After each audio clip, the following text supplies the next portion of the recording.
আৰি মাছ আৰু কুহি মাছ আজি আমাৰ ঘৰত এই দুটা মাছেৰে ৰাতিৰ সাজটো বনিব। কুহি মাছটো খাই মই পিছে বেয়া পাওঁ, যিহেতু তাৰ কাঁইট বেছি, তো সেইটো কাৰণে আপোনালোকে ভাল পায় নে নাপায় জনাবচোন।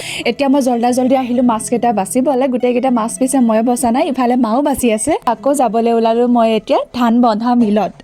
আচৰিত হৈছে নহয়, ছোৱালী মানুহনো মিলত যায়নে বুলি। যিহেতু আমাৰ ঘৰত ল'ৰা নাই, তো সেইটো কাৰণে ল'ৰা কামবোৰ কেতিয়াবা আমিয়ে কৰিবলগীয়া হয়।